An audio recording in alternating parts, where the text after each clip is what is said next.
Կահներին եւ նույնիսկ կոչանում լուծարել խումբը։ Մենք կշարունակենք մեջբերումը, ես այս պահին նշեմ, որ կզրուցենք Հայաստանի Հանրապետական Կուսակցության փոխնախագահ Արմեն Աշոտյանի հետ։ Պարոն Աշոտյան, սկսենք օրակարգային վերջին հարցից։ Հիմա Արցախի ներկայացուցչությունում ինչ-որ քննչական գործողություններ են, որոնք շատ պատահականորեն զուգադիպել են նույն ներկայացուցչությունում լսումներին հաջորդող շրջանին, ինչ սպասել, ինչ են փնտրում, ում են փնտրում, ինչ են ուզում։ Ակնհայտ է, որ դա բացարձակ պատահականություն չէ եւ ձեր ակնարկը սարկաստիկ միայն դառը ճշմարտություն է պարունակում։ Ակնհայտ է, որ ամեն անգամ, երբ որ Արցախի պետականության ինստիտուտները իրենց գոյության մասին հիշեցնում են, այն էլ հիշեցնում են բարձր ձայնով եւ Արցախի համար կարևոր նշանակություն ունեցող սահմանադրության առիթով եւ այդ արարությամբ, ակնհայտ է, որ ադրբեջանական շահերը սպասարկող ռեժիմը չի կարող այն դամարսել եւ ես դեռ այն ժամանակ բանտից մի քանի հոդվածով անդրադարձել էի, թե ինչպես կարելի է կազմակերպել Արցախի ինստիտուտների գործունեությունը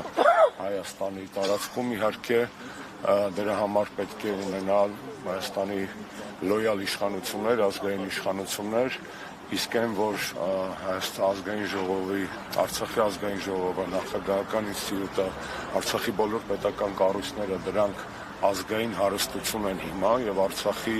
պետականության սերմեր են, ծիլերն են այդ ԴՆԹ-ի մանաօրինակն է, որից կարելի է հետո նորից պատե զարգացումների եւ պատե իրավիճակի պարագայում վերակառուցել եւ վերականգնել Արցախահայության ինքնուրույն ապրելու միտված ինստիտուտները, ակնհայտ է, որ Նիկոլ ամեն ինչ անել է, որպեսզի ոչնչացնի պետականության այդ վերջին ԴՆԹ-ները, որոնք պահվում են այդ շենքում, այսինքն սպասել այլ բան դրսի շահերը սպասարկող վարչակազմից կլիներ միամտություն, ամեն անգամ զարմանալ, որ նա դիմում է հերթական խայտառակ քայլի, նույնպես կարծում եմ դարձել է ազգային զբաղմունք բոլոր այն մարդկանց համար, ովքեր սրտացավ են եւ ամեն անգամ զարմանում են նոր ձերբակալությունների, նոր ոտնձգությունների, խոզարկումների, ամեն հայկական նոր դրսևորումների վրա։ Զարմանալ պետք չէ, պետք է պարզապես պայքարել, որպեսզի Արցախի անունը հնչի ոչ միայն մեր ներքին խոսույթում, հայկական լրահոսում, այլ նաև այդ մասին հիշեցվի արտասահմանում, դրսում, ես եղել եմ վերջերս այսօր եմ վերադարձել գործողումից, Եվրոպական խորհրդարանում տարբեր հանդիպումների եւ քննարկումների ժամանակ խոսել ենք ոչ միայն Արցախի ռազմաքաղաքական ղեկավարության պատանդառության մասին Բաքվում, այլ Արցախահայության իրավունքների մասին, որոնք այո այսօր գուցե չեն դրվում որպես ինքնորոշման իրավունքի խնդիր, որովհետև այնքան է հետ նահանջել արցախյան խնդիրը Նիկոլ Փաշինյանի ծանր եւ դավաճանական ձեռամբ, որ այսօր մենք խոսում ենք շատ ավելի պարզ բաների մասին, պրիմիտիվ իրավունքների մասին, վերադարձի իրավունք, նյութական իրավունքներ, հոգեվոր մշակութային ժառանգության պահպանման իրավունք,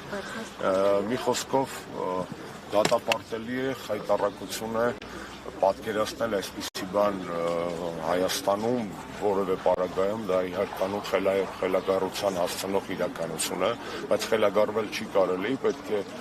հավաք եւ զգոն մնալ ու հասկանալ, որ ամեն ինչ չէ, որ կորսված է եւ կան բաներ, որոնք կարելի է հետ բերել։ Պարոն Աշոտյան, այս ամեն ինչին զուգահեռ եւ զուգընթաց Նիկոլ Փաշինյանը այսօր մեկ այլ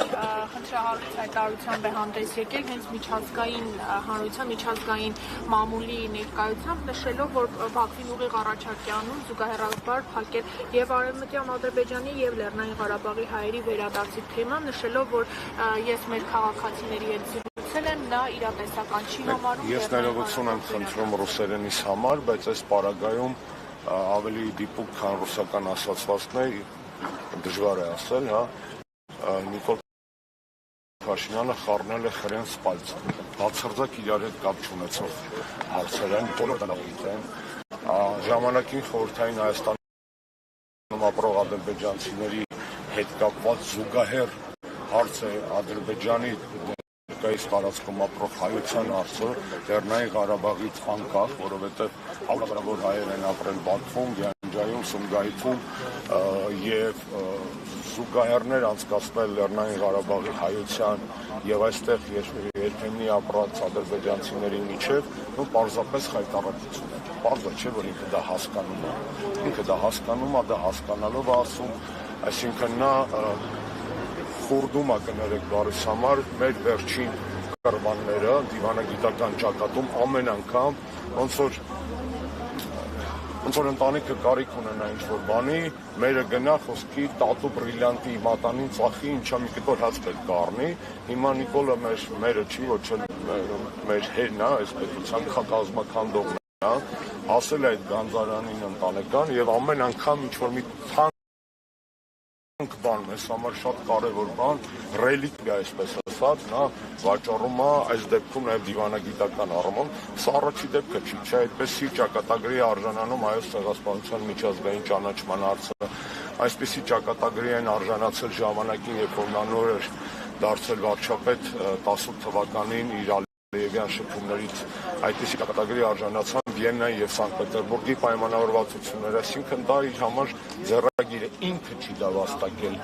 եւ շատ հեշտությամբ վաճառում է այս դեպքում մեր դիվանագիտական գանձարանից հերթական անգամ մի հարց, որը իրենը չէ, իրեն չի վերաբերում, իսկ ում որ վերաբերում է, այդ մարդիկ ունեն իրենց իրավունքները եւ ոչ մի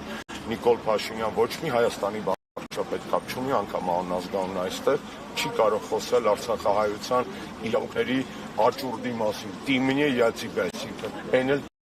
տիմնին լրիվ ուրիշ է, յացիբեն լրիվ ուրիշ է, բացարձակ իրար հետ կապ չունեցող թեմաներ են։ Ու նա գիտի ինչ է անում, նա փորձում է պարզապես Ալիևին խախանդացնելու համար վաճառել այդ վերջի մի քանի կռվանը, որ գոյություն ունի հայկական դիվանագիտական գանձարանում։ Պարոն Աշոտյան, ամեն դեպքում պնդումներ են հնչում, որ այս ամենը արվում է խաղաղության համար եւ որ այս ընթացքում, երբ մեկնարկել է խաղաղության process-ը, այսպես կոչված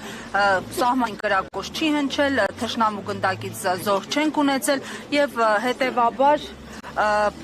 պետք է ամեն գնով հասնել այսպես խաղաղության գործընթացի եւ օբյեկտիվորեն խաղաղության գործընթացին փաստացի խոչընդոտում է արցախցիների հայտարարությունները, արցախցիների ակտիվությունը։ Հիմա մենք ունենք իսկապես իրավիճակ, որ հնարավորություն կտա ապագայում այսպես թեկուզ երազել Արցախի հավաքական վերադարձի մասին։ Նախ առաջինը քաղաքական դիվանագիտական զինանոցից այդ հարցը չի կարելի հանել, Արցախի հարցը լուծված չէ, դա ոչ միայն այնպես պնդումա, կենացա, հայրենասիրությունա, պաթոսա, դա եվրոպացի, ամերիկացի, ռուսաստանցի դիվանագիտների հայտարարություններն են, անգամ 44 օրյա պատերազմից հետո։ Միջազգային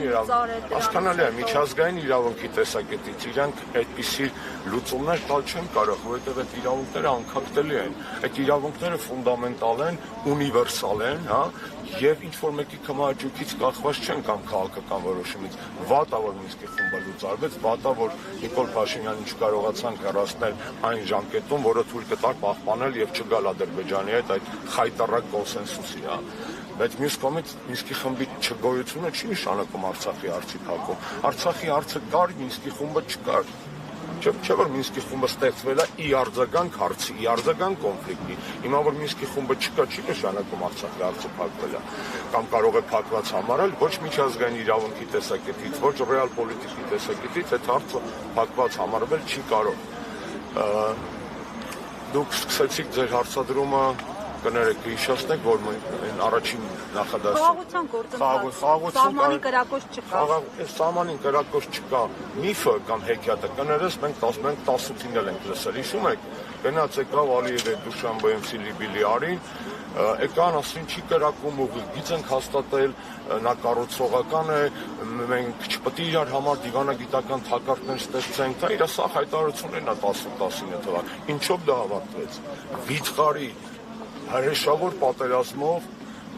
զոհերով, որոնց սպիները առայսօր ոչ միայն իրենց ծանողների ընտանիքների, այլև նորմալ հայի մոտ այդ սպիները չի կարող, այդ վերքերը սպիացած չեն։ Խաղաղություն կարելի է կոչել այն ինչ-որ կատարվում է ծայրահեղ հիվանդագին երևակայության կամ ծայրաստիճան անբարոյականության պարագայում, կամ հիվանդ պետք է լինես, որ ես ամիջ խաղաղություն համարես, կամ կատարյալ անբարոյական, որովհետև այն սիրավեպը, որ իրանք փորձում են հիմա դրսում բեմադրել, չէ, Արմենն ու բանը, Հիկմետը, Ռոմեո եւ Ջուլիետա, դա իրականում սիրաբեկ չի, դա Շեքսպիր չի, դա Մարկիզ դե Սադա, դա սադոմազոխիզմ է, որովհետեւ խաղաղության կարելի է հասնել մի պարագայում, երբ որ խաղաղության հասնող կողմերի բացի նրանից, որ պետք է լինեն երաշխավորներ եւ այլն, խաղաղության ձգտող կողմերի միջև պետք է լինի կատարյալ կամ կատարյալի մոտ վստահություն, որտեղ է վստահություն։ Միջնորդ Ամերիկայի Միացյալ Նահանգներին կարող ենք համարել կամ երաշխավոր, թե ուղղակի Ամերիկայի Միացյալ Նահանգները, ինչպես նաև Ռուսաստանը, Եվրոպական միությունը կարող են եւ Իրանը կարող են լինել մեր տարածաշրջանում հայ-ադրբեջանական կարգավորման, այսպես ասած, երաշխավորներ, եթե այդ հարցը ինստիտուցիոնալ ձևով դրվի։ Այս պայմանությամբ Ամերիկայի Միացյալ Նահանգների առջև դրվել է մեկ հարց՝ տնտեսական պրոյեկտ։ Եթե դնեին ռազմագերիների վերադարձի, ես կասկած չունեմ, որ Տրամպը կհասներ նրան, որ գոնե մի մասը ռազմագերիների հետ կգան, ինչու կասկած չունեմ, օդի մեջ չեմ խոսում։ Պարզ օրինակ եմ ձեզ ասում, Տրամպի բանագնացը գնաց Լուկաշենկոյի մոտ, ասեց մի 20-25 հոգի մարդ բաց թող եւ Լուկաշենկոն բաց թողեց Կաղբանտարկյաններին։ Բելարուսականա 25 թե 50 հոգի ոնց է։ Հիմա բաց է թողել։ Այսինքն այդ հարցը եթե դրվել Տրամպի առջև հայկական դիվանագիտության կողմից, ես վստահ եմ, որ այդ մարդը կլուծել այդ հարցը, լինելով այս պայդրության քրիստոնեական թիվ 1 համաշխարհային պաշտպանը կամ համենայն դեպս այդպիսի իմիջ կամ դիրքավորում որդեգրելով։ Կներեք։